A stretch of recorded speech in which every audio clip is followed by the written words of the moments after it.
Well, good evening to all the Bronco fans out there, man. It feels like it's been a few days since I've been in this seat. Well, welcome to the Denver Bronco Roundup, brought to you by Rocky Mountain Sports Network, and of course, sponsored by Morgan Trinkets. Check out Morgan Trinkets on Facebook today. Man, we're back here. I'm telling you what, man. Like I said, a couple days out of the seat. Can't wait to get back in here. We're talking a little bit of draft. As you know, the draft is all done, it's in the books. We've had a time to marinate in our minds, and now we're looking not only for a recap, but just kind of even a reaction. And man, no better reaction than when Albert Mile High Dutchy is on the screen and part of the podcast. So let's give it up to Mile High Dutchy. How you doing this evening, sir? I am doing very, very, very good. We had a very exciting, what do you call it? Draft. Some really good results. I'm pretty pleased with what we got. And it is a beautiful day here. We had 81 degrees. It was windy, but other than that, it was a beautiful, beautiful, beautiful day here. Beautiful day. Got the weather report from Albert Mile High Dutchy, but even more importantly, that draft report, man. What an exciting 3 days it was. We were able to, mix it up with the K&K Sports Show for a fantastic The Pick Is In draft show. We had a heck of a great time over there.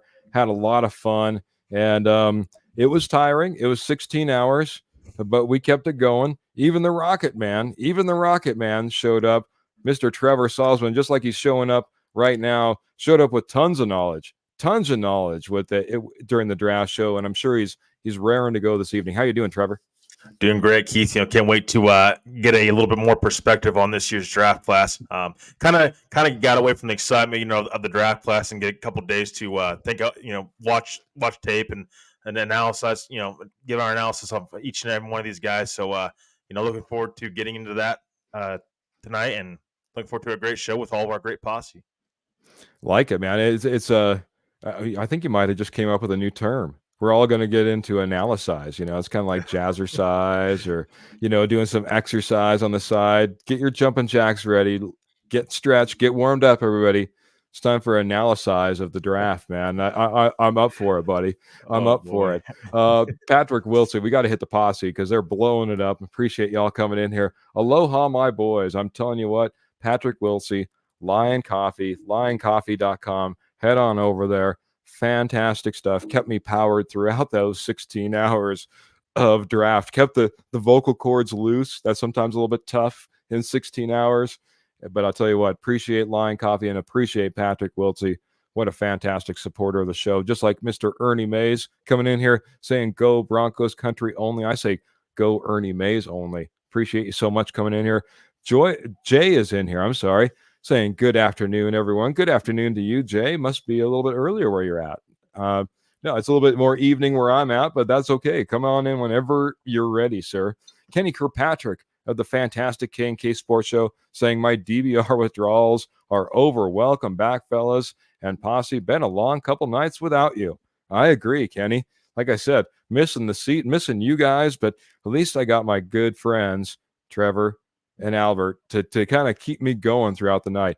By the way, Dutchy, Patrick's giving you a little hats off, literally a little hats off for that haircut you got, man.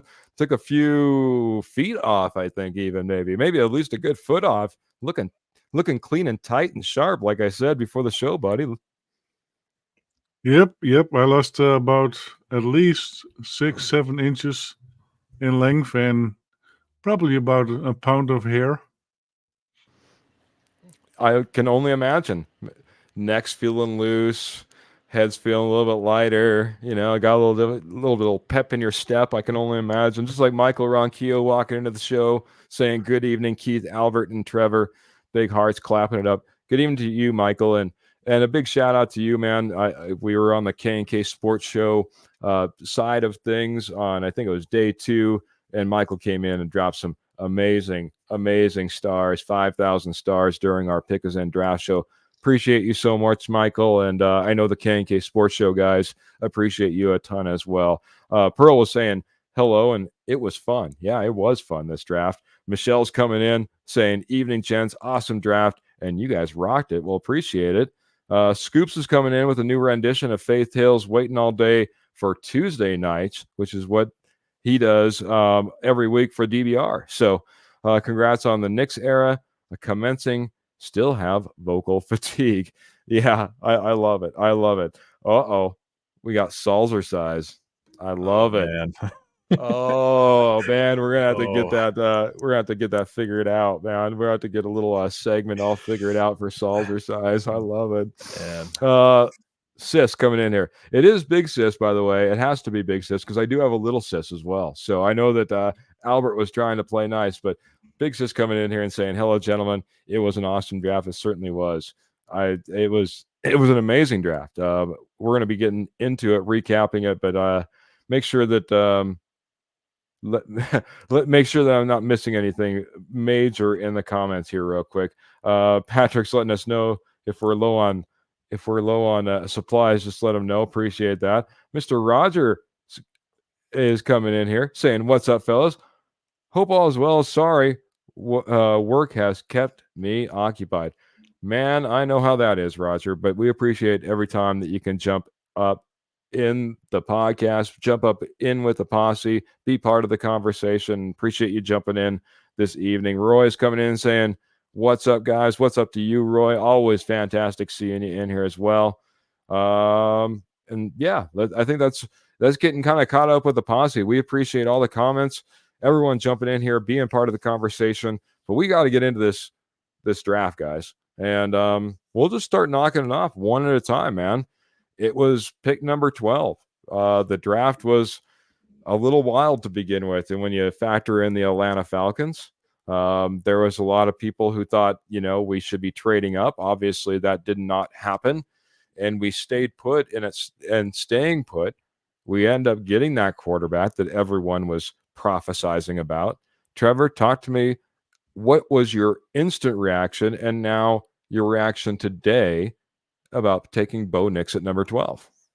Yeah, instant reaction on Thursday night, draft night, first round of the draft was, I think they pushed the envelope a little bit and they took him a little too soon. I had Bo Nix mocked to the Broncos for months now in some of my mock drafts with Kenny, but I just thought they took him a little too early. Kind of, given a couple of days to hear George Payton and Sean Payton out. Now I see why they took him at 12, because I think there were other teams that were going to possibly take Nix before the Broncos got a pick again if they traded back. So I do think that if the Broncos had their way, they probably would have traded back, get some more assets and still take Bo Nix. But I think you can't risk it when you love a guy that much with Bo Nix, and clearly Sean Payton loved him, and I think has loved him for at least a month now, or pretty close to that. So I think that you just got to take him there. You really didn't have much of a choice. If he's either taking Bo Nix at 12, or if you missed out on him, you're taking Spencer Rattler, in the 4th round, possibly. That's as far as he fell. So, no, I'm just glad they stuck to their guns, took Nix. You weren't going to get, I don't think, a ton back if you move back for him. Just depends on when you were going to move back and how far you're going to move back. But they got their first round quarterback. They didn't trade a ton for him. They didn't trade 3 first round picks. Again, I was pounding that chair for a long time, not to trade up, give up the farm for a quarterback. I think everybody that wanted to trade up and then people that didn't want to trade up, we kind of got that happy medium with the Broncos taking Bo Nix at pick 12, and they still have assets for the future that they didn't have to give up for their franchise quarterback. Yeah, I'm going to answer a quick question that actually just came in, and they said, who were they concerned would steal Bo? And that's coming in from Graham over on YouTube. Ones that I heard, the Saints were interested. The Rams were interested. Possibly the Seahawks were interested, as well as you, of course, still had the Raiders sitting right behind you at 13, and that was a possibility as well. But yeah, I think there was a legitimate interest, especially further down the board. I definitely heard Rams. I definitely heard Saints. We're trying to finagle up and move up, and we're definitely interested in Bo Nix. Dutchie, I don't know what's a more intriguing conversation in the posse, your fresh new haircut or Bo Nix. But that being said, bring your fresh new haircut and maybe a fresh new perspective. What was your initial reaction, and what is your reaction now to Bo Nix being the pick at number 12? My initial reaction was, I I really thought we don't need a quarterback this draft, and we need so many other spots that need to be covered. And if we would wait a year, I think that would have been really good. But now that afterwards what I see and what I hear from Bo Nix, I think I'm okay with totally okay with this pick. And the biggest thing is we did not sell the farm. They just waited. They just waited their chance. Bo Nix came to them on number 12. They had their eyes on him, and from what I hear and what I see, this could be one of the best quarterbacks of this draft. Maybe the best quarterback of this draft because he already has so much experience behind him that the other two other 3 or 5 before him do not have, and I think that makes a big difference. He had the best grades in the 2023 season, so I don't think you can go wrong with Bo Nix, and I'm looking forward to what those two, Bo Nix and Zach Wilson, can do together. Interesting take. I didn't think it was going to be a Bo Nix and Zach Wilson that you were interested in, seeing together. I think a lot of us, and you started getting down to the point that I was going to go to next, so I might turn this over to Trevor on this, is how this team starts to come together with Bo Nix as your quarterback. What does it mean now with Bo Nix, Sean Payton? Trevor, what are your thoughts of, not just Bo Nix being the pick at 12, not just being okay with it or not, but the fit? How does it fit with Sean Payton, this offense, and the Denver Broncos? What are your thoughts on that, brother?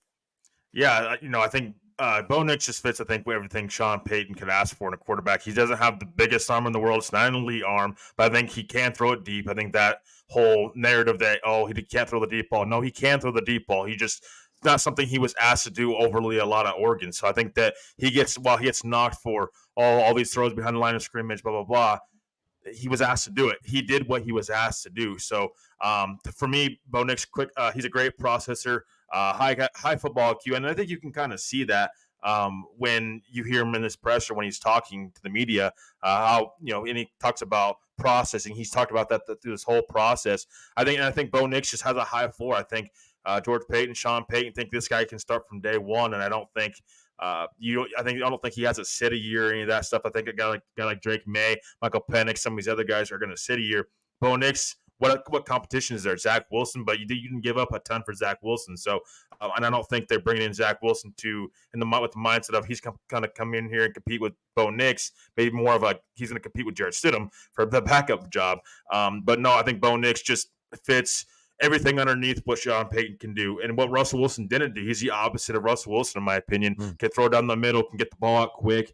He can read a defense, I think, pretty well as well. So I think everything Russell Wilson didn't do and that frustrated Sean Payton, I think that's what Bo Nix can do and what excites Sean Payton. Yeah, and it's funny you kind of bring up, that quarterback room. It's the only thing that kind of concerns me. If you have that rookie that comes in, I would love to have someone in there that he could really rely on and turn to and know that, this is the guy that's been there, done that, knows the ins and outs. And right now that guy is most likely Stidham, because you don't want him learning off of what Zach Wilson's experience was with the New York Jets. I don't think that's a recipe for success, other than saying, man, I'll tell you what, it was never like this, man. It was never like this, and this is bad. And look for this as warning flags and red flags along the way. So, I mean, again, just a veteran presence would be fantastic. But I think you nailed it, Trevor. I don't care if it's the opposite of Russell Wilson, as you kind of pointed out, but the quick decision making, the ability to throw to all spots on the field. Being able to deliver down the field, even though people are not necessarily saying that's his game. His game, and I heard this, and there's always going to be these comparisons, but Bo Nix held a 70% plus completion percentage in college last year. Another guy that was infamous for holding 70% plus completion percentages was Drew Brees in his career with the New Orleans Saints. And there's only one way that you're able to really get to 70% completion percentage. It's not by throwing it down the field deep and always connecting, because those percentages don't work out.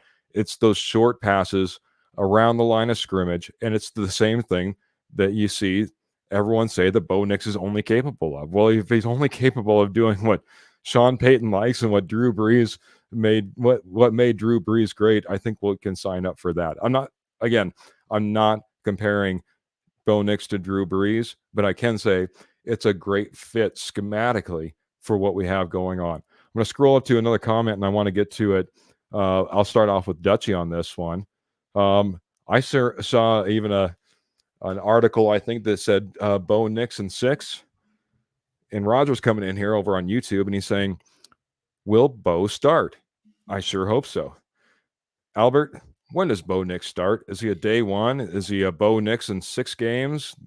He sits out the first 6 games, and then maybe he gets a start. Is he a end of the season guy? Get him a few snaps before we head into the next year. Where do you see Bo Nix on this roster as far as starting? Most likely he will start from day one. He will earn that position.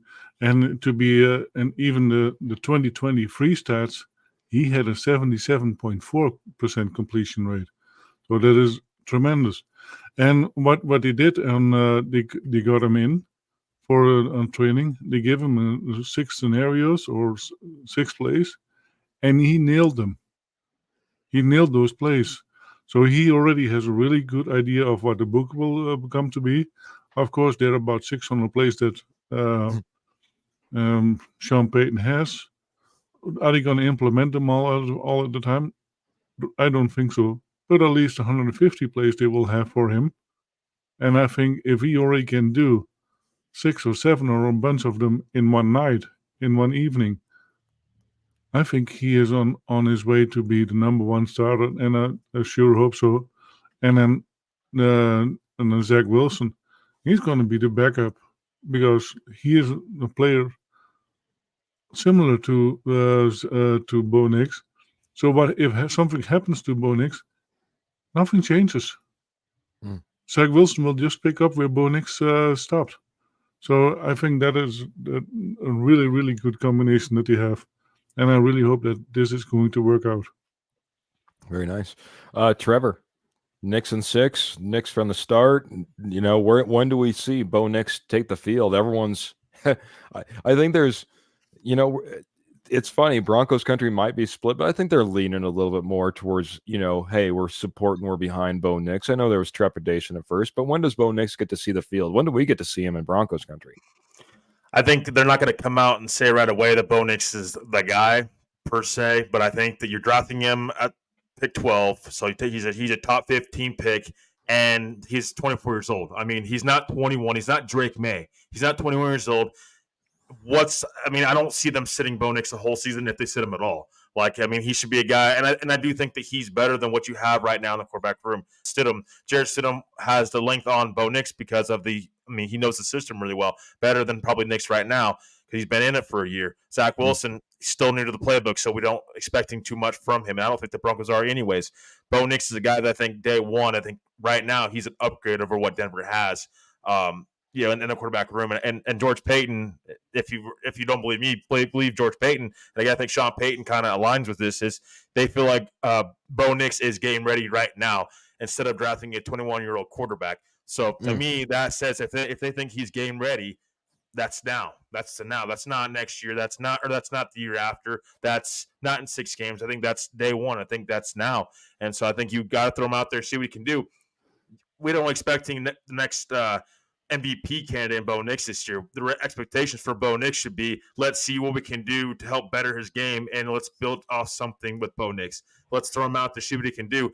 Then we can go based upon that. We can go through the future and see what he needs to be more successful. And that means in the draft, that means in free agency to build around him. So I think he needs to play this year and play most of this year. And I think that's day one.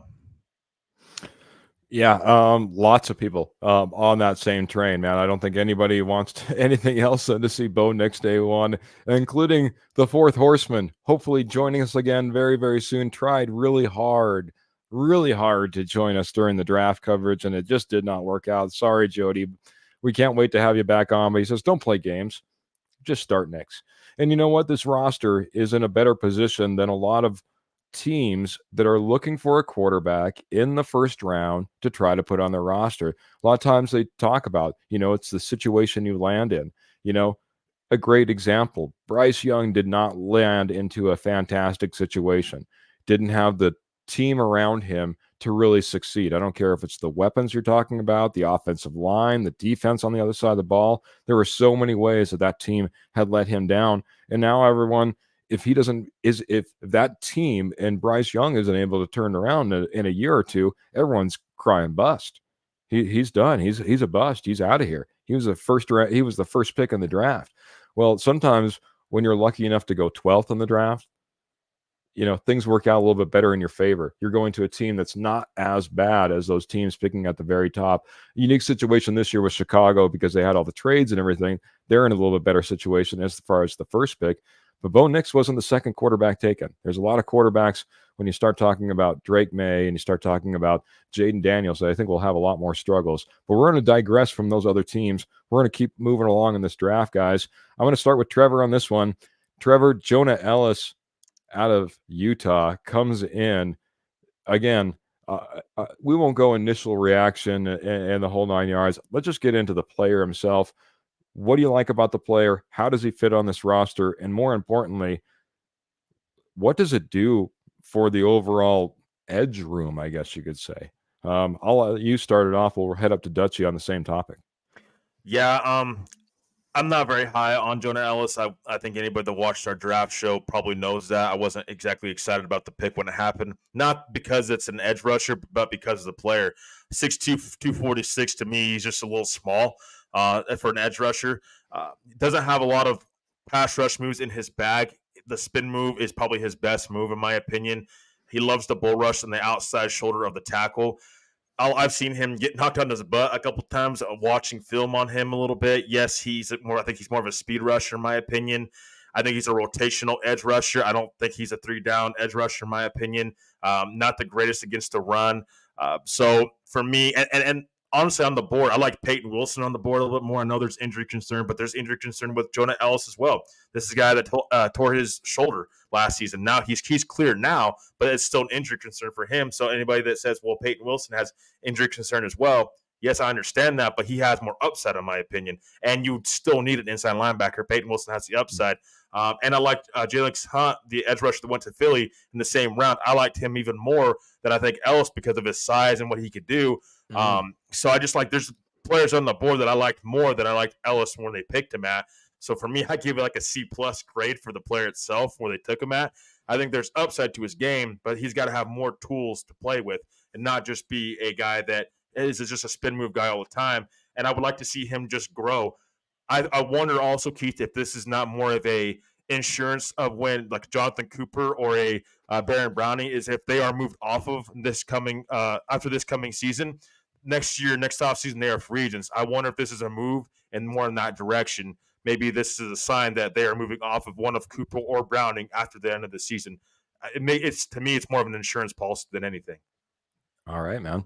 So not as much in love, and hey, you've had time to digest. We kind of talked about that, and sometimes you'll come up with a different outcome.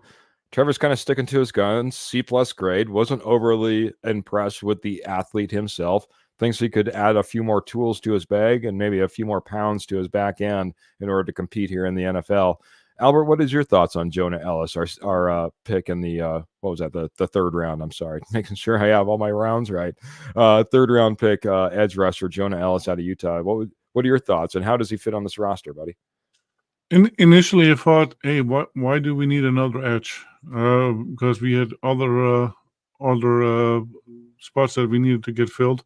But then later on, we saw why, because they had a trade with the Jets, and we'll talk probably a little about it later. And then I saw some video of this. This could be a mini Von Miller. And Von Miller, we drafted in the second as a second in the first round in 2012, I believe. So yeah, he's very agile. He's very maneuverable. And yeah, he might be a little light. Okay. I think that is also in his benefit because that makes him very, very fast and maneuverable. And could it be detrimental in certain cases? Yes. Was Von Miller good, really good in certain spots? No. But if this is indeed a mini Von, I think we hit a little bit of a jackpot. I'm pleasantly surprised with this pick. Yeah, me too. I mean, I'm kind of right in between you guys. You know, I think that this guy has some of the quickest first step available out there in the draft. I watched it again and again and again. His off the ball is so quick, and he gets guys out of position. And just because he hits that outside edge, as Trevor was saying, don't discount that. He can dive back inside that, and he likes to use that spin move, as you said. He needs to develop some moves. He needs to develop some weight, and he needs to probably put some weight on in his lower end and be able to defend that, edge against the run. And those are things that, again, I think that Trevor has pointed out. But man, I'm telling you what, his get right off the line is something special, I think. And I think because of that, I like the fit. The downside is I just don't know how that's going to push everything around. As Jody kind of put in, he goes, I think it allows Sanders to move back inside. I think it forces Sanders to be back inside, especially with everybody that we have. We have Nick, we have Browning, we have Cooper. Now we have Ellis. I mean, it's starting to get pretty full up there as far as the edge rushers are concerned. And I heard this floated out there. There's certainly a possibility that maybe before the season starts, we see a Malik Reed type of trade where we send one of these guys off for some future capital in order to make sure that we have room on our roster for the athletes that we have and get return for those ones that we feel might be expendable. That might be Cooper. That might be Browning.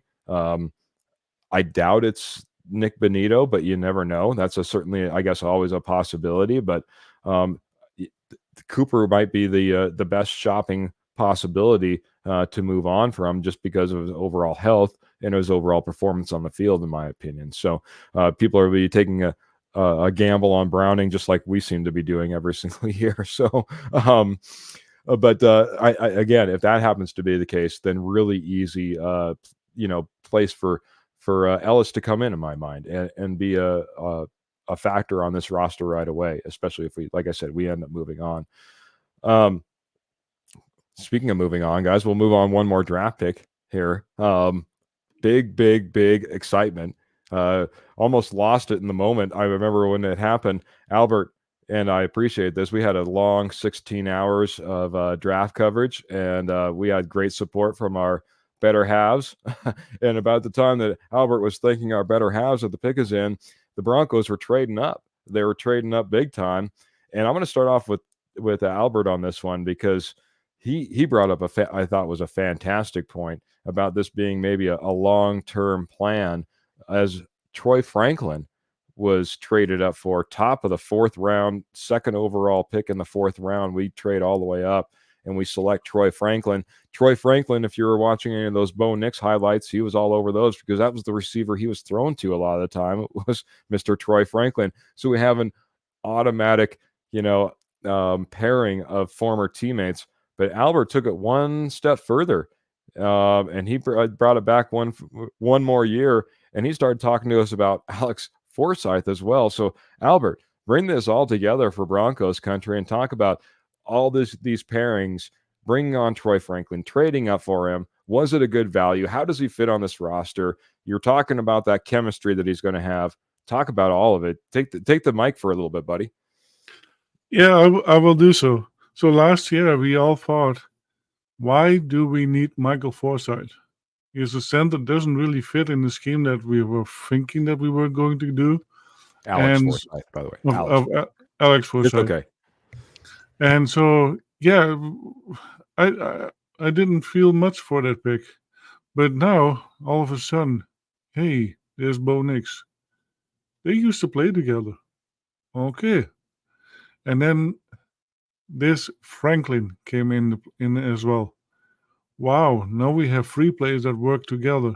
And this came to mind. This must already been starting last year, that he already started on it. and afterwards we know that Sean Payton likes to build a team in 3 or 4 years, and this is we're probably halfway there.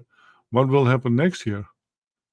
And that is something that we should looking out for as well.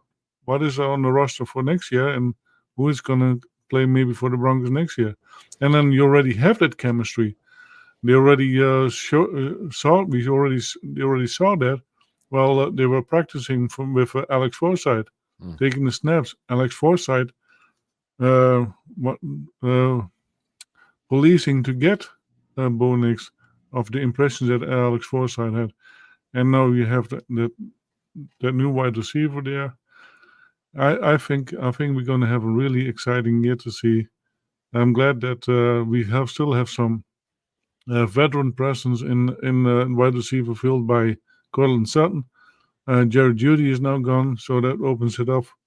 I think we will be pleasantly surprised. I hope we are going to be pleasantly surprised with what we are going to see.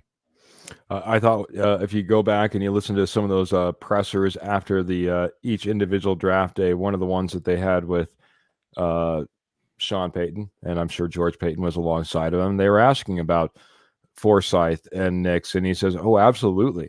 We talk to our players. We go to our players and we try to figure out, as much as we possibly can. Why wouldn't you go to your players?" So again, kind of talking about that relationship that's already being forged, and Forsythe talking obviously probably very positively about Bo Nix and what he thought he could bring to the Broncos. And now that you're bringing that nucleus together, I think it'll be very, very interesting. Trevor, you were talking about Troy Franklin.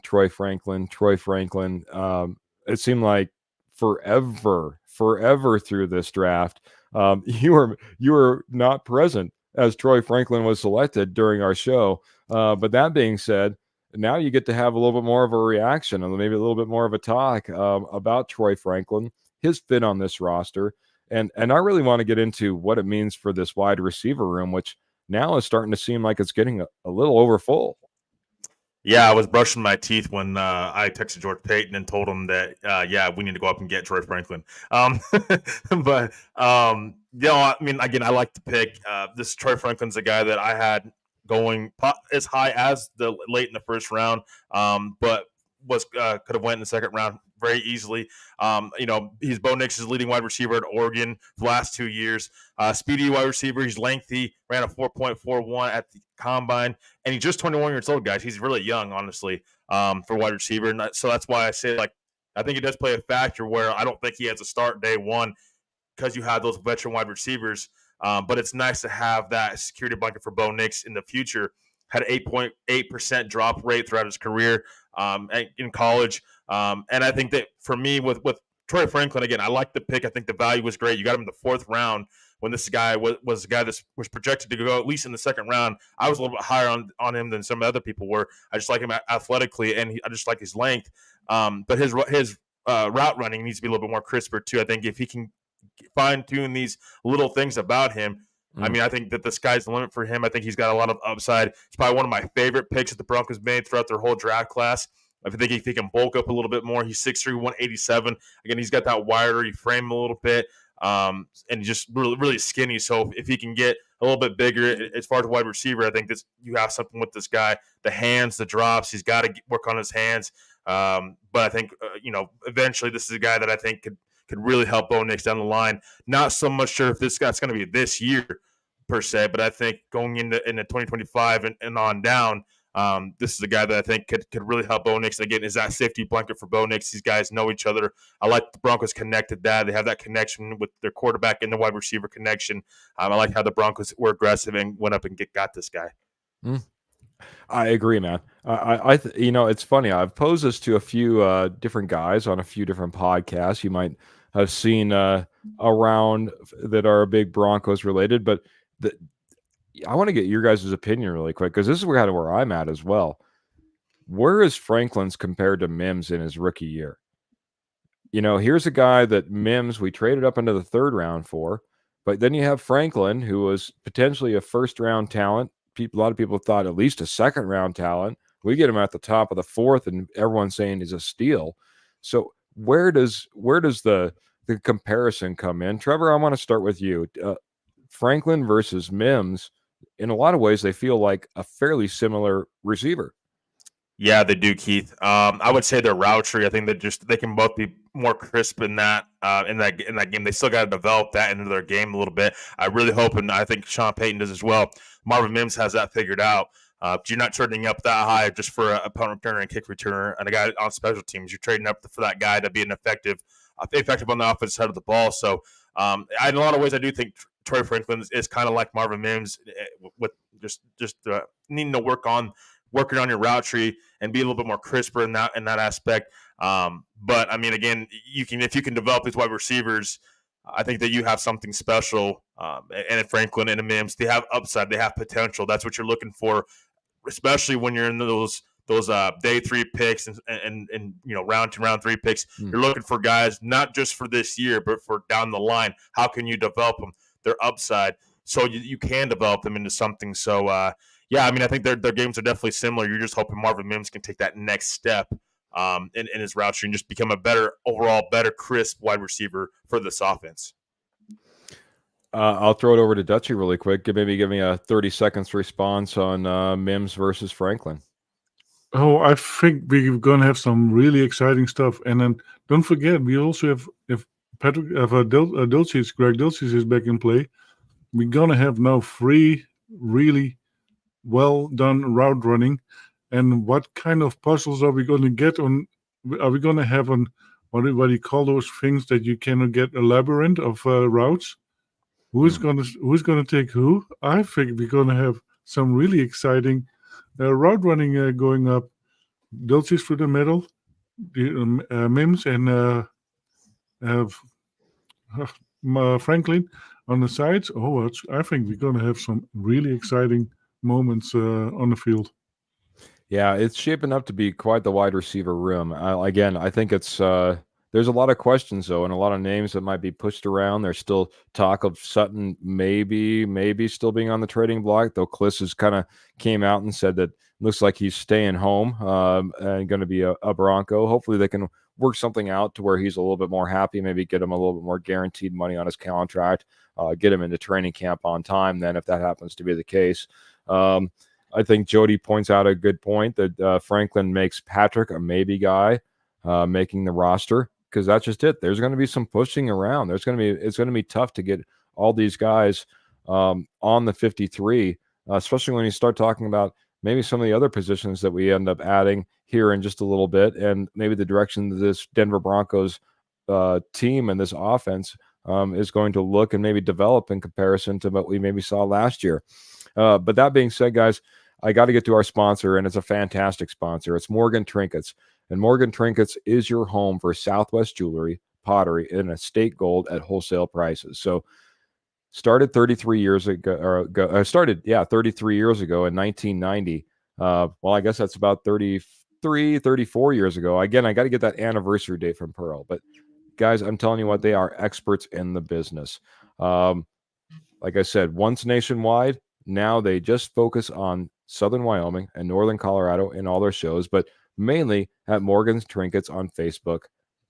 Morgan Trinkets on Facebook is how you find Morgan Trinkets. And if you're out there looking for any of that estate gold, which is all real gold, 10, 14, 18 karat gold, or you're looking for sterling silver, because everything they carry in silver is all sterling silver. It starts at $10 and goes all the way up to $2,000.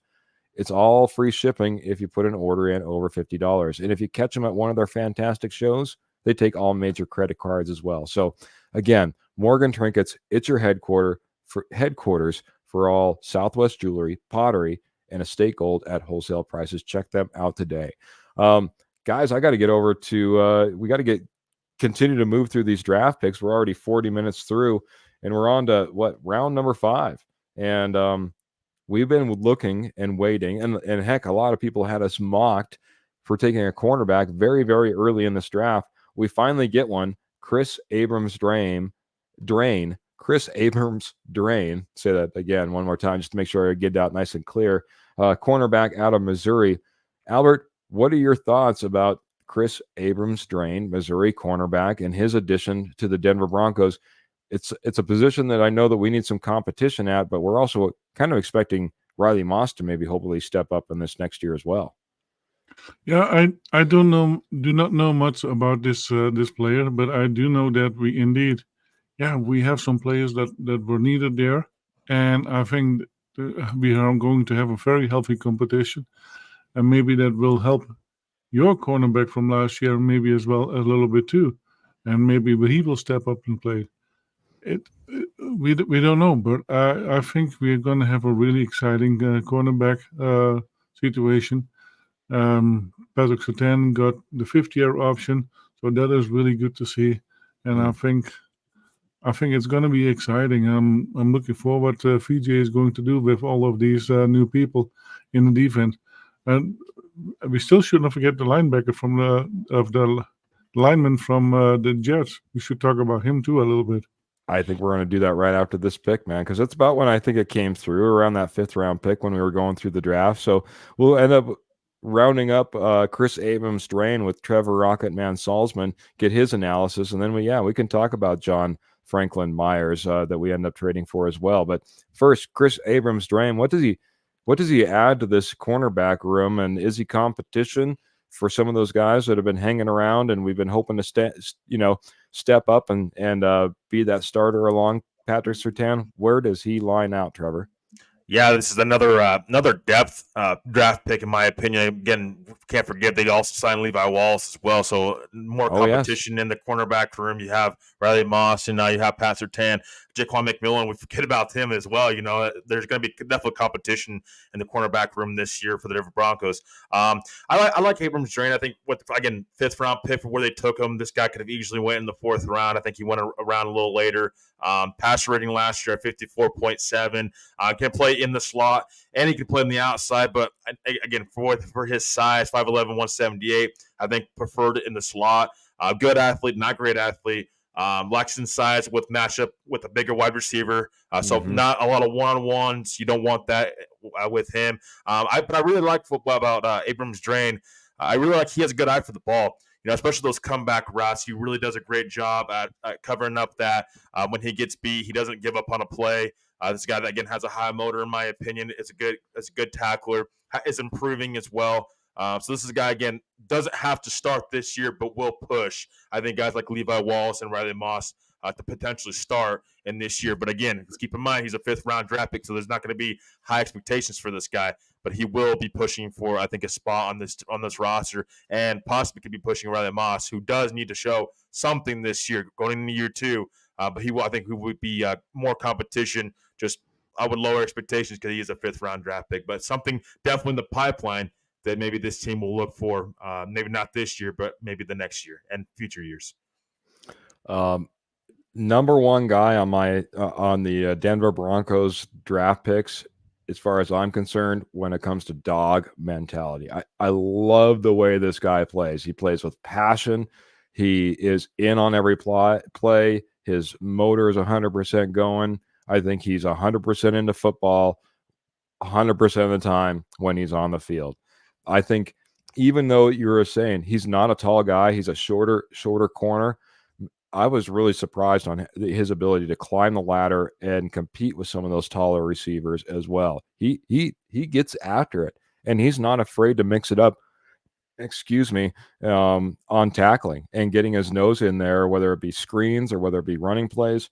And like you said, there is a lot of depth that maybe in front of him on this roster, but you start putting all that other stuff together that I just haven't mentioning. I think he is going to be a special teams pro this year, and do not rule him out, man. I think that this is a guy that they could definitely end up taking a chance on, and that you could end up seeing him being inserted into the regular lineup because, again, I think he, as you mentioned, he's a ball hawk. He's not afraid to put his nose in there, and he does compete with these larger wide receivers and has the ability to make up ground. It's amazing the few times that he has to try to recover to a receiver that maybe got a move on him, his ability to get out there and get after it. I was really shocked when I started looking over his tape. I know a lot of people aren't necessarily over the moon about Chris Abrams-Drain, but for me, I think there's a lot of potential, a lot more upside than people are giving credit for. But let's transition over to what Albert said, and I'll let Albert take the handle on this one. We made a trade in the draft, and then this is a Sean Payton specialty, trading for players during the draft. We see that a lot with him. But talk about John Franklin Myers. We've been kind of messing around, I guess you could say, or not necessarily messing around, but we've been out there on the free agent market trying to be a little bit selective and been trying to help out this defensive line.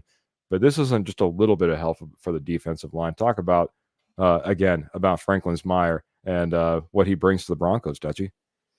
One thing that is definitely that he brings to the play is availability.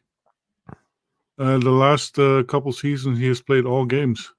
So that is a huge, huge benefit. And we have had problems with on the defensive line with injuries. And so I really hope that this is going to be happening again next year.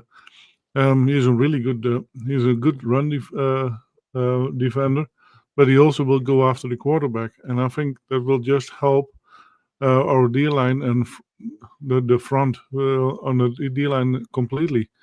Because if you don't have to worry about the run anymore.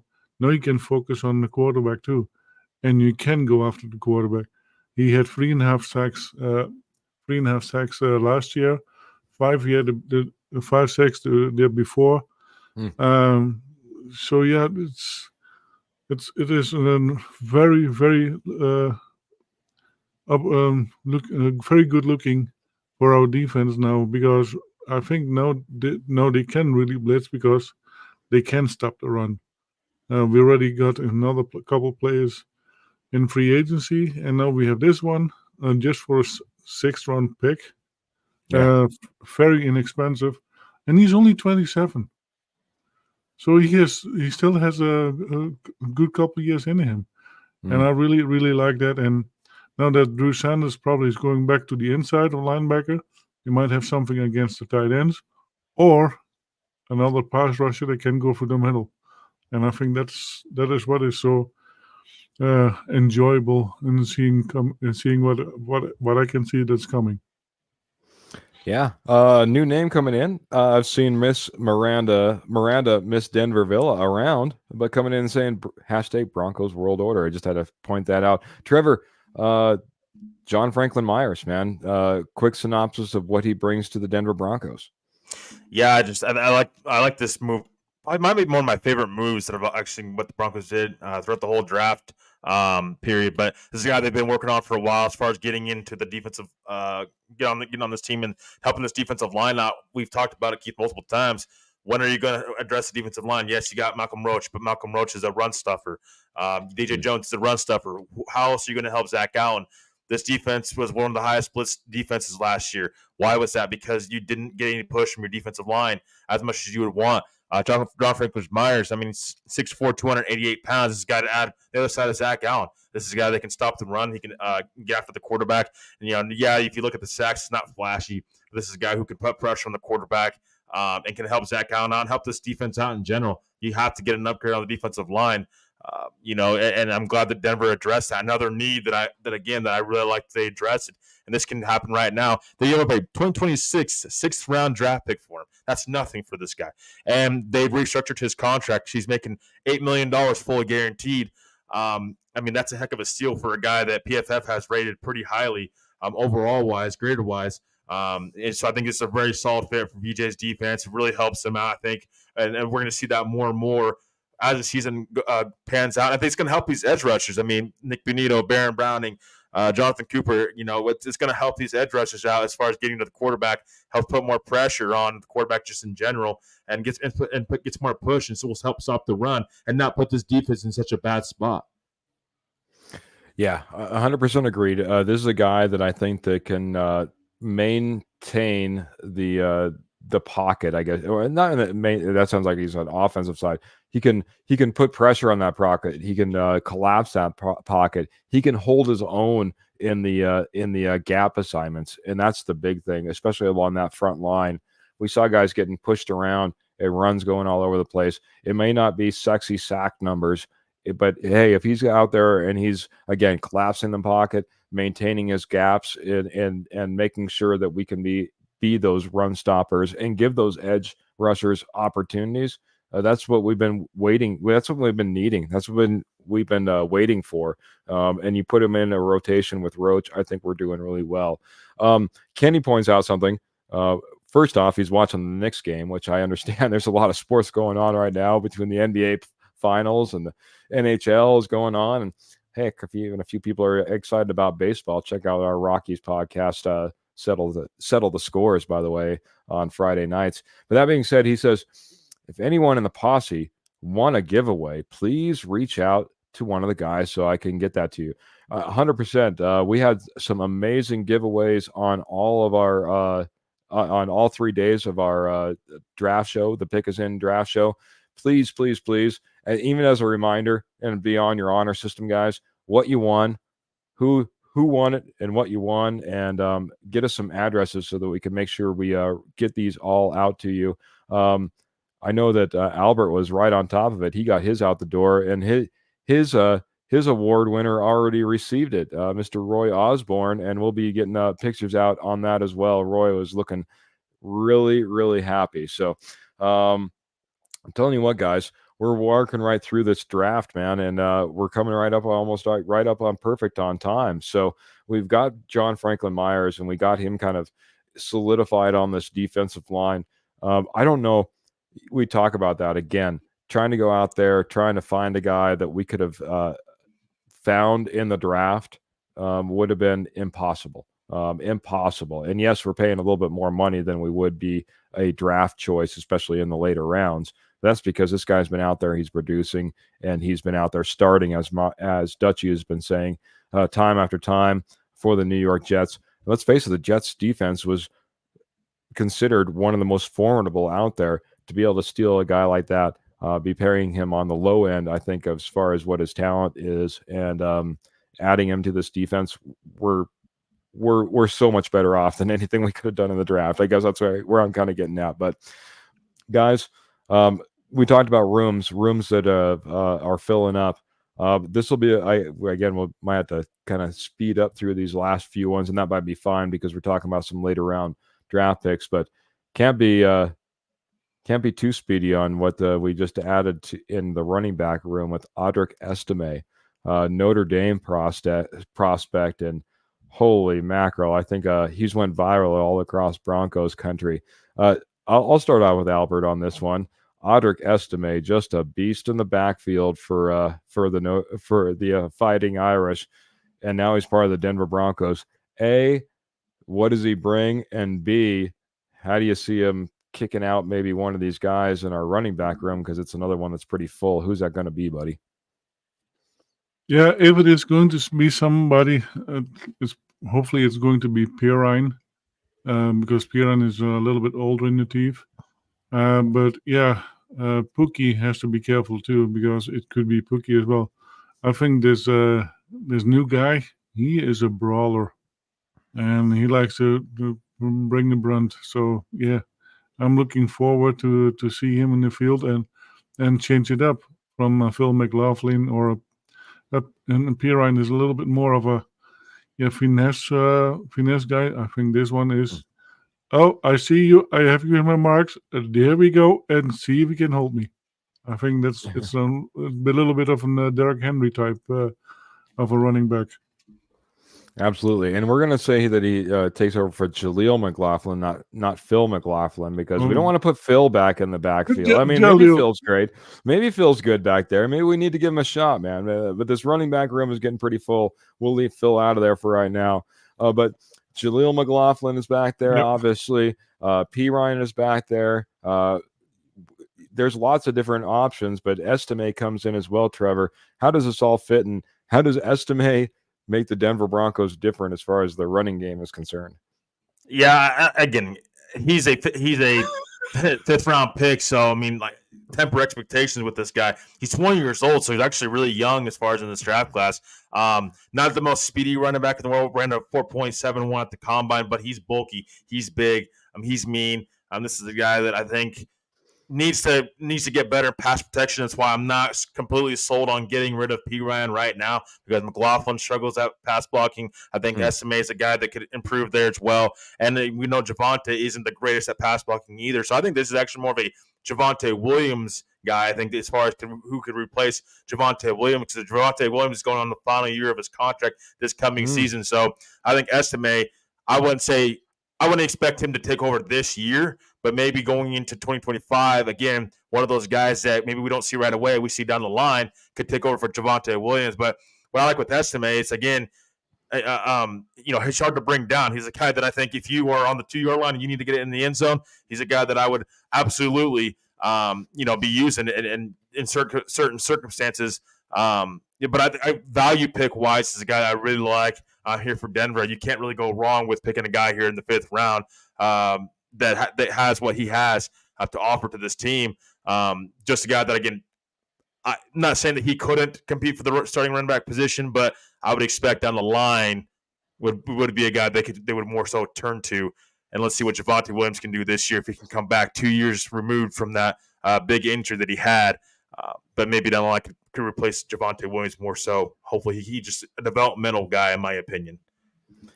Yeah, I see him. I'm more like not quite as high on him as Jody, thinking he's going to be a starter by week 6. But I do see this guy as I think any goal line situation, there's a good possibility from the very week 1 we could see Estime coming out there. He is such a bruiser that I think that's going to be tough to get away from. We even saw Javonte. He kind of struggles in that particular situation, but I don't think you have any struggle with Estime. The other thing I think that is kind of overlooked is just the plethora of running backs that Sean Payton had with the New Orleans Saints. I don't care if you're talking about, you can go back to Chris Ivory's, you can go back to, you name it, names with Deuce McAllister. He loves to run a multi-running back set in some situations, and to have Javonte Williams back there with Audric Estime, I think you're set up as far as a run. I think you're set up as far as pass blocking. I think you're a completely different team with those 2 running backs in the backfield. And for that reason, I really think that this guy's going to be able to push for time sooner than later, especially when you start talking about, and I hate to say it, guys, but I don't know if McLaughlin can overcome his blocking woes just because of the size that he actually is. That's a tough ask to ask for a small running back like that. And because of that, I think that you see a multitude of overlapping kind of roles in this Denver Broncos running back room, and they'll have to make some decisions. So I want to I'll get to Kenny's question. I think he posed this in a couple of different ways in a couple of different fashions, but we'll get to it here. Albert, what position do you think the Broncos still have to improve on the most after this draft? I would see inside linebacker. I think we are still a little bit short over there. We need a linebacker that can cover tight ends, and hopefully Sanders can play that role. But I think we should have addressed that position. We pretty much addressed everything else. Tight end could have been an option. Yeah. But I think we might be able to get a tight end in free agency or just after the 90 man cuts. We might be able to pick one up. But yeah, I think the biggest thing I would have liked to see is in a linebacker, picking up a linebacker. Another linebacker for Dutchie. Trevor, what are your thoughts, man? Where are our holes still now that we've pretty much got through free agency, and now the draft is all wrapped up and in the books? We even at least know the positions and the names of the guys that we brought in from the undrafted free agent pool as well. Where do you still see holes, though? I think Albert nailed it here. I think it's tight end. I think inside linebacker for sure. Also, a developmental tackle is something that I could see in the future for this team that they need. Not necessarily right now, but you have Garrett Bowles that's going into the final year of his contract, getting older. McGlinchey as well. Don't know what he's going to be bringing this year. Wide receiver room could obviously need more to it. I don't think necessarily this year, but down the line, you think you still need to try to get younger there. So there's definitely other positions that they can need, but I think the biggest in this draft class that they didn't address, in my opinion, is inside linebacker, tight end, and I think we're all pretty much in agreement with that. The other positions, I think, just the future, you want more in the pipeline, and it's just something the Broncos team, we got to see more of, and we got to see when they will address that down the line in the future. Yeah, I'll go a little bit different route, but I think I already have a solution on this, and it's one that's been floated out there. I still think that they could have got a safety as well. Safety is a position that, we tried to address a little bit with Justin Simmons being, taken off the roster, and we have some questions back there as far as, in my opinion, as far as the health at safety. But the solution, and a lot of people have speculated this, just bring Justin Simmons back. We can sign him to a contract, and we can sign him maybe to the right dollar contract now that he's sat out there for a little bit, and the safety market is a lot softer. If you look all the way across, there's a lot of good safeties across the board. So that being said, heck, just maybe that's an option. Maybe it's an option to bring Justin Simmons back. Trevor's giving me the shaking my head no. He's like, there's no way. But hey, I wouldn't. Don't disagree with me. Or give me a good reason why it doesn't. I shouldn't say don't disagree with me. Don't disagree with me. Back to your room. Because PJ Locke earned one of the starting jobs, and you just signed Brandon Jones to that contract you signed him. So I just don't see. And I think Justin Simmons wants to go somewhere where he can win a Super Bowl.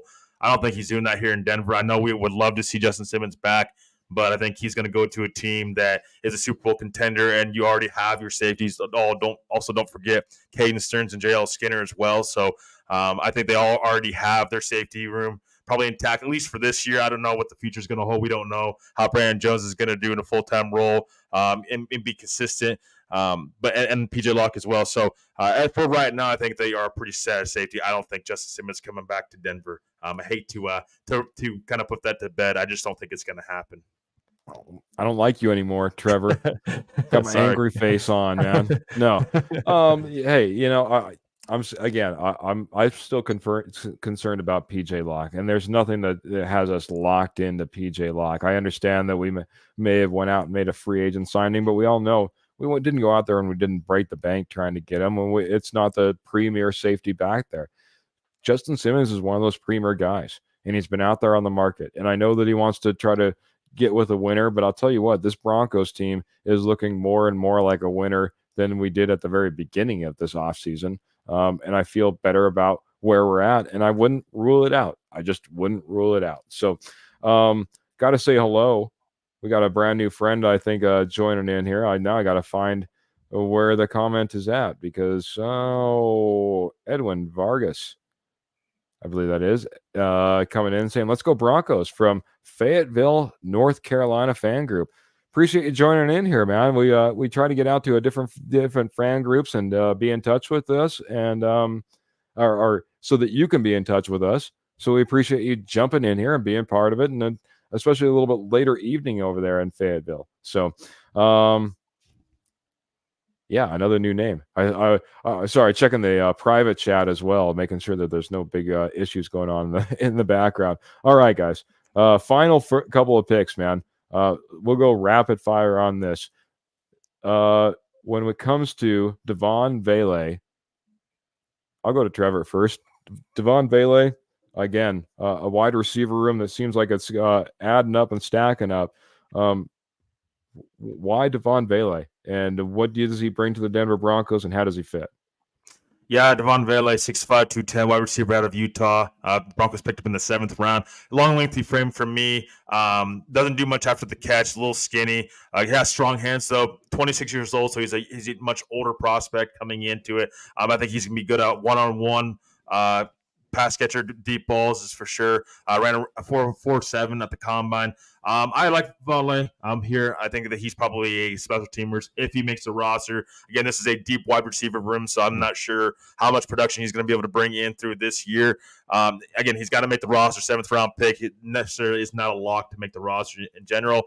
Could be a practice squad guy as well. But I like him as far as his length and his ability to go up and get the ball. I think some compared him to Tim Patrick as well. I'm not sure if I could compare him to that for sure, but he definitely has the size to be a Tim Patrick-like guy. Maybe a guy is more of a down the line in the pipeline guy, older prospect, so you probably want to get him involved quicker. But I like the pick here as some sort of upside. And again, the Broncos continuing to invest in the wide receiver room, I think is important, especially for a guy like Bo Nix in his future.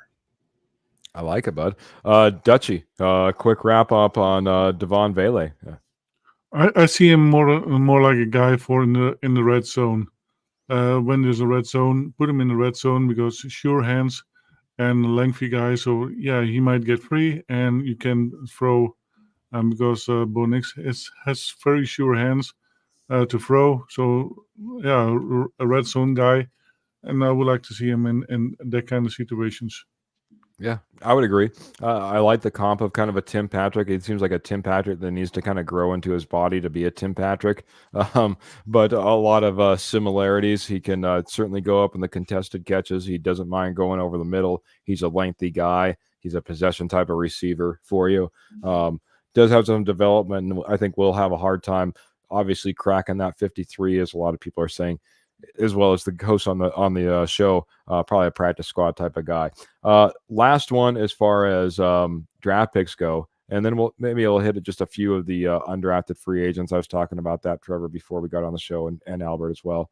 But last pick was guard Nick, and maybe I'm gonna not remember his name because maybe he doesn't make this roster. I'm not sure. Nick Garzillo out of South Carolina. Same rotation. Trevor, what were your thoughts on the guard out of South Carolina that we picked up at the almost Mr. Irrelevant, one pick off of Mr. Irrelevant, and Nick Gargiulo? Yeah, 6'5", 327. I like his length. He's a big guy, obviously, so you're always looking for that athletic, lengthy offensive lineman if you're going to take it here. This is a Sean Payton type of guy, in my opinion. Sean Payton really trying to invest into the offensive line. They have Mustapher they signed this year. They have Palczewski. They have Forsyth, obviously, Wattenberg, Matt Pert. So they have a bunch of guys that are already probably going to be in front of him. Maybe a guy, if he doesn't make the roster, maybe it's a practice squad guy again. But I mean, he can move. He's very versatile. Can play center. Can play guard. Had 25 hurries against him in 2023. He tends to overset at time and gets beat inside. PFF had an overall ranking of him of 55.2. So again, not the greatest production from him. This is why you're seeing him in the 7th round. But maybe a guy that you can develop down the line as far as probably more of a practice squad player this year if he makes the practice squad at all. So don't mind taking a chance on an offensive lineman, a chance to develop him. And again, it's a word that I've used a lot during this podcast when analyzing some of these later draft picks. But that's usually what it is. We don't see a lot of these guys produce until a couple years down the line. So maybe this is a guy that will make the practice squad. I think that Denver's stacking up depth on the offensive line for sure, and that's something Sean Payton likes to do. So I'm not surprised if they take a flyer on a guy here in the 7th round. Very good. Nick Gargiulo, to you, Mr. Dutchy. What are your thoughts on him? Trevor just gave us a pretty good breakdown on the stats and the like, but how does he fit with the Broncos? Well, it looks like we have an Carl Mecklenburg on the offense line in training that will that SP will put on a PS. Say again. No, that SP will put a PS. Yeah, that SP will put on PS. Sean Payton on practice squad. Oh, very good. Good. I'm never good with all the acronyms all that much, but honestly, did you have anything else, Dutchy, on Gargiulo? No. Okay. Yeah. Probably the most disappointing pick for me as I went back and kind of watched the tape. Don't get me wrong. It's a 7th round pick. It's almost Mr. Irrelevant. But just seems like a guy that plays very top heavy, can get pushed around even on the inside, has a tendency to grab at times in order to secure his position. Does pretty well though as far as passing off, and can get in on some interior screens. You definitely don't want this guy trying to get out wide blocking, just not that fast in order to get out on the edge though, as far as a pulling guard. So maybe a developmental guy, but really when I went back and I looked at all the tape on him, just wasn't really impressed with what he was able to put together, and maybe thought we could go a few different rounds, different directions. But we're gonna jump right over to what Michael Ronquillo's talking about in order to wrap up our show. One of the guys I was I was interested in talking about was Peyton Wilson, right? Peyton Wilson, is that right? Or am I getting names mixed up now? Peyton Wilson's the linebacker. I don't think Yep, that's not right. I have it all listed here. But and I'll get the name, and I apologize. I don't know why it's spacing me at the moment. But the running back out of Memphis was added as well. Blake Watson. I didn't have to look it up. It came to me. Blake Watson, running back out of Memphis. Interesting guy. I'll give you my take right off the bat. I think this is a guy that, again, as far as adding an undrafted free agent to the room, I think the Broncos kind of knocked it out of the park. Watch this guy's tape. I really like just how he's able to change speed, how he's able to change direction, and his ability to get through the hole and find those creases. Speedy guy, has a great fourth gear. I won't say he has a great fifth gear overall. Seems like he can get caught on the tail end of his long runs, but talk about a guy that can start, stop. Really, I love his vision. The downside is he's going to be right there with Jaleel McLaughlin. He's not going to be a blocker on this team. He's going to have to be more that third down back. He's going to have to be more that gadget play type of a running back that possibly can be receiving out of the backfield as well. But might have a lot of issue trying to hit the field just because of his ability to block in the passing game. So, Trevor, I'll let you jump in and give your thoughts on Blake Watson as well, and Dutchie, and then maybe we'll hit just a couple more. Yeah, I mean, I didn't get a chance to really dive deep into the undrafted class. I was mainly looking at the drafted class overall wise, but this guy, I think, again, depth. See what he can do. Denver hit on an undrafted running back last year with McLaughlin, so there's a chance they hit on another one. This running back from his though, just the depth is pretty long when it comes to overall standpoint of the running back room. So it's pretty tough for some of these guys to make the roster as an undrafted running back compared to last year, in my opinion. But we shall see what he can do. If he's going to push these guys, nevertheless. Maybe, I mean, again, a lot of these guys, the undrafted guys, either won't make the roster or special teams is something that I think a lot of teams are starting to evaluate and really value per se. So some of these guys could end up being special teams players as well. So. Yeah, it'll be interesting in special teams this year with the new kickoff rules, and maybe that brings more opportunities to some of these other players that we didn't see in the past. Albert, anything to add as far as Blake Watson is concerned? Nah, we will have to see what it will bring. We have a really nice running back room. This might be just a guy on the practice squad just to have. Yep, maybe even a camp guy. You never know.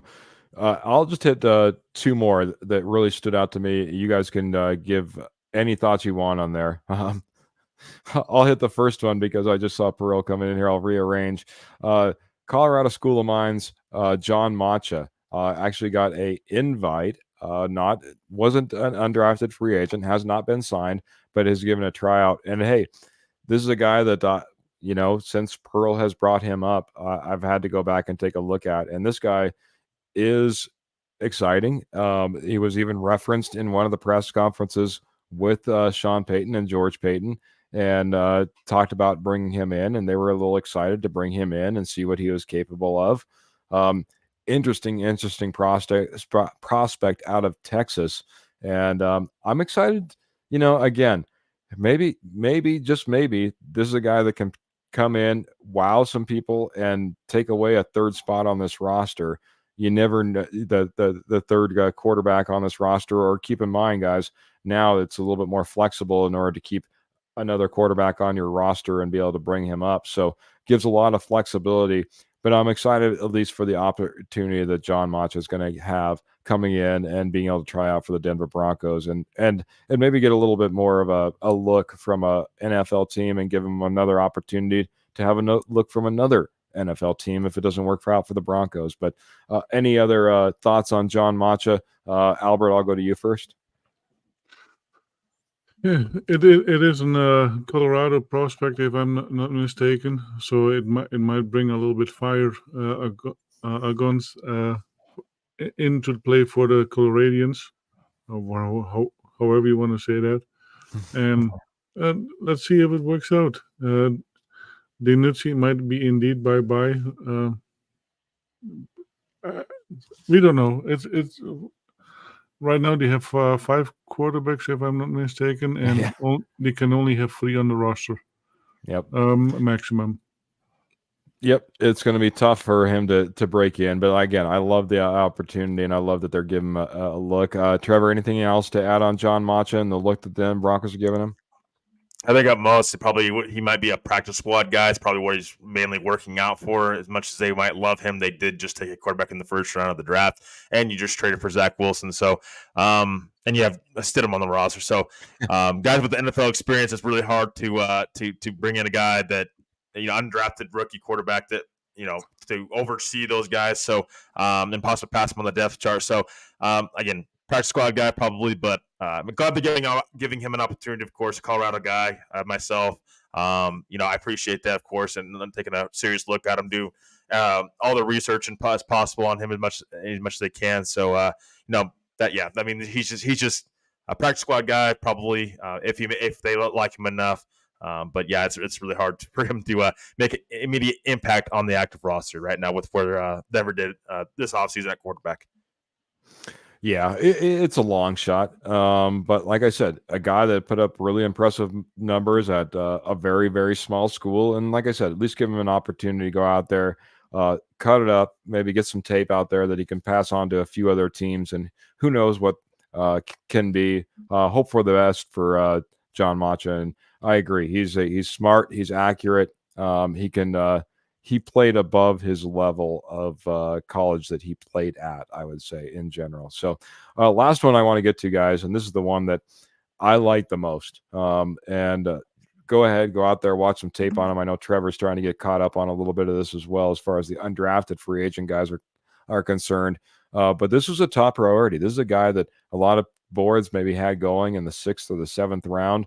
A lot of people had him drafted. And that means when it comes to undrafted free agents, they usually have a lot of opportunities to go a lot of different directions and with a lot of different teams. In fact, a lot of players would rather go undrafted rather than going drafted in the 7th round, because then you get to choose your opportunity sometimes, as 3 or 4 teams might be interested in you. And that was the case with Frank Crum, tackle out of Wyoming. And just up north of the border, the Broncos have been taking a look at him and brought him in for a visit. And I'm telling you, Frank Crum could be that guy, guys. He could be absolutely that guy.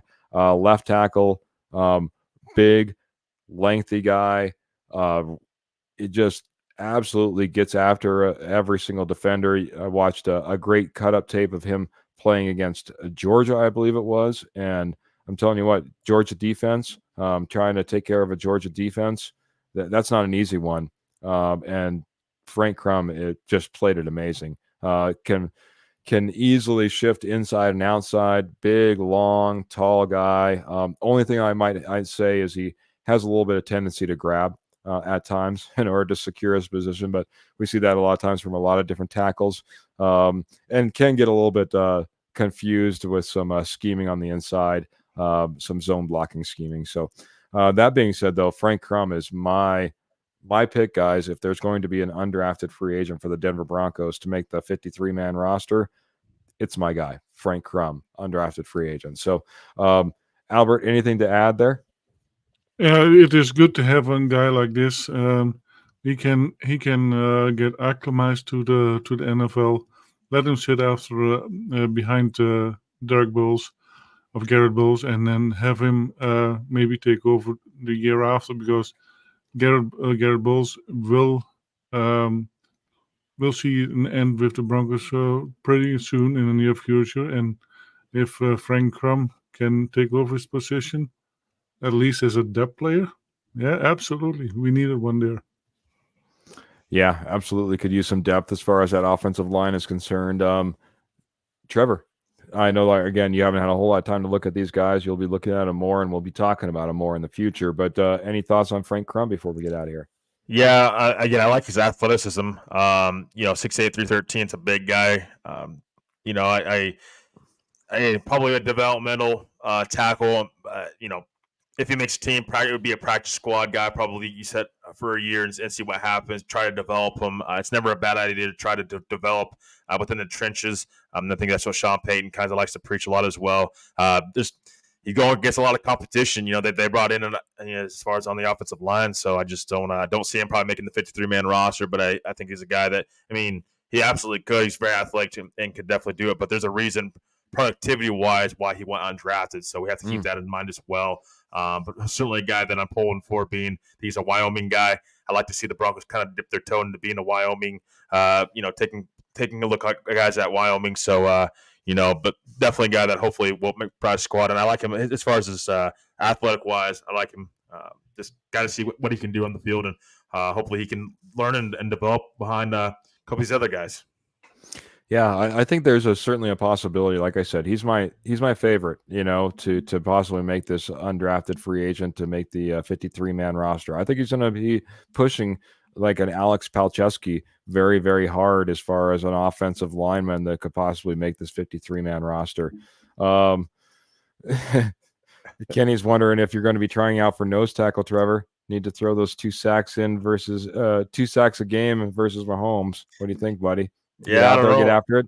Yeah, I don't know. Maybe defensive end, I think, would be better for me. That's what I used to play in high school, so I think that defensive end would fit me better. That would never nose tackle. I don't think I got to get a little bit more eaten on the steaks if that's what it's going to be. If I'm going to be a nose tackle. There you go. There you go. We'll see if we can plump you up a little bit. See if we can get you pushed to the inside there, buddy. But no, not looking to push anybody around or push anybody out. But we are wrapping up on this show. One thing I wanted to say before we got out of here.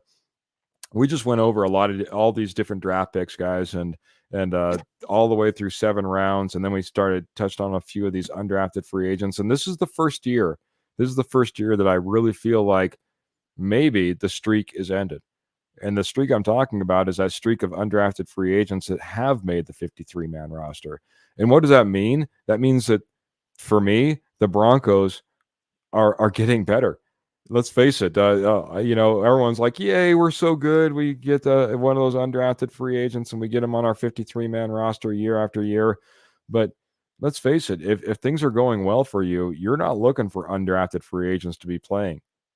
You want to be able to draft and develop through 7 rounds. You want to be able to rely on your veterans. You want to know that you have a solid core that can continue to move forward.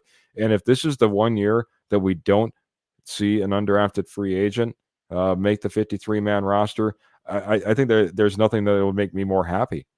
Honestly, that means that we're moving in the right direction.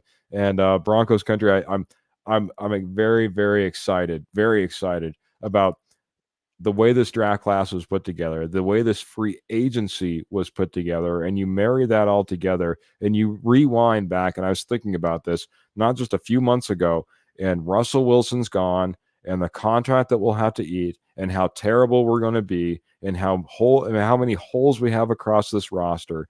And then you see what we've put together through this offseason, what we did through the draft, what we did with draft day trades, and the way that we were able to really fill the holes and put this team together. Heard a podcast saying right now the over-under is 5.5 as far as how many wins the Denver Broncos have this year. You might want to go out there, and I'm not telling you how to wager your money. And I'm not saying you should get money that you can't spend. That's always the case with gambling. But betting the over on 5.5 games, I'm feeling that's definitely the case. I know that somebody came in here early and said, I'm seeing 11 wins. I think it might have been Ernie Mays. But that being said, I think 5.5 is very, very low. That's the last thing really I got to say. Trevor, what do you have to say before we get out of here, buddy? Yeah, just from an overall perspective, kind of just watching film on this Denver Broncos 2024 draft class. For me, I probably give it a B minus. That's kind of where I'm at as far as how they did overall wise in the draft. Again, these are still really early predictions. I mean, we haven't even seen these guys step on the field yet before we're giving predictions. So I want to put that out there that these are just early predictions, kind of projections per se for these guys. That 2-3 years down the line, we can definitely get a more accurate grade on these guys in particular. So, it's fun doing this, though, as far as evaluating these guys. I think Denver definitely got more depth as far as just overall perspective. They got their quarterback, Sean Payton. There's no more excuses, right? No more excuses. You got the quarterback that you want. Bo Nix is the guy that you fell in love with. So, got to start seeing this offense get better. No more blaming Russell Wilson. No more of that. But I like what Denver did in this draft class, just from an overall depth perspective of where they got better at cornerback. I think they got the defensive line got better. I think, as far as undrafted guys at tackle on the offensive line, free agency wise as well, they didn't have to go out there and spend big money. They obviously had the Russell Wilson contract they're dealing with, but just like seeing this team get more depth at wide receiver as well. Got Troy Franklin. I think that's a heck of a pick there. So I think just more depth is definitely better, and more guys in the pipeline, right, to get ready for not just this next season, but future years down the line. I think is huge for this football team. But definitely like what the Broncos did as far as overall offseason wise. Want to see improvement coming this next season. I can't wait to get into it in the training camp and everything that'll be coming up here shortly. So, just very excited. Rookie mini camp right around the corner, guys. Guys will be in there in just a couple of weeks. Albert, Mile High, Dutchie, how we doing this evening? How are we gonna round out the evening, buddy? Yeah, I really will work on my Ricola commercial. Although I'm a bigger fan of Fisherman's Friends, you know that, but yeah, I think the Broncos did really well. I think it is a B plus for me. It went way better than expected. We didn't mortgage our future. I think we did really, really well, and I'm really glad that it went this way. So, and yeah, I'm if we get as close of a result of a finish what we had this year, what we had last year with Russell Wilson, I'm already very happy, because that means our future is very, very bright with a brand new QB in NFL, with some new talent coming in this year. If we can get 8 or 9 wins this year, I'm very, very happy. I agree, man. Let's to start to build, and let's start the Broncos in a brand new direction. Again, this is year 2 under Sean Payton. All new staff. We're starting to get the players in place. Obviously, there were some players he'd like to have, and maybe a few players he would like to move on from. And we've started that process where we got a brand new future in front of us. We've got brand new facilities at Dove Valley. We've got brand new uniforms. We've got a brand new quarterback and a brand new direction for the Denver Broncos. Kenny, I'll get to your question probably in the comments. I think it's the one that I'll have to put some thought process around a little bit too much, because I'm getting out of here this evening. Aussie Wombat is going with a prediction of 9-8 this season. Hey, in my prediction on this draft, guys, I don't want to put a grade to it. I'll be honest. These guys, until we start seeing them hit the field and until we see how they're going to be utilized on this roster, I'll give the grade as far as a fit to this roster. And I think they did a fantastic job as far as filling holes and continuing on what they did with the offseason and free agency. And in that regard, I'll give them a B plus for what they've gone ahead and they've put around on this roster in order to make it look complete. But until we start to see these guys hit the green grass, until we start seeing where Sean Payton starts to put them as far as where he feels they are needed and wanted and can excel the most, and who's going to be on this roster and who's going to be on the practice squad and who's going to be out the door, I'm going to have to go ahead and I'm going to have to reserve a little judgment. But I guarantee that judgment's going to be coming as training camp comes into play and we start to see all this roster shake out. We'll get a better idea of what this Broncos draft really was. Appreciate everyone who has joined us this evening, man. What a fantastic evening of Denver Broncos football. I had a lot of viewers out there. And remember, like, share, subscribe. Make sure you hit that notification bell so you know each and every time we're about ready to come on and be live with you. This is the Denver Bronco Roundup. We go live every Tuesday and every Friday at 7 p.m. Mountain Standard Time right here on the Rocky Mountain Sports Network. Make sure you're checking out Morgan Trinkets. Morgan Trinkets is your headquarters for all your Southwest jewelry, pottery, and estate gold at wholesale prices. You can find their link right there in the comments. I dropped that in there a little bit earlier tonight. But guys, we went super long. We went the hour and a half show this evening instead of the hour show. We got to get out of here. Make sure you're catching up with us again. And hey, while you're at it, check out the Rocky Mountain Sports Network website. Maybe I'll drop that in the comments as we're getting out of here as well. But until next time, Broncos fans, we're going to get out of here with a keep your feet in the stirrups, keep your guns in your holsters, and keep the Broncos in your heart. Until next time, we're out of here. Have a great night, everybody.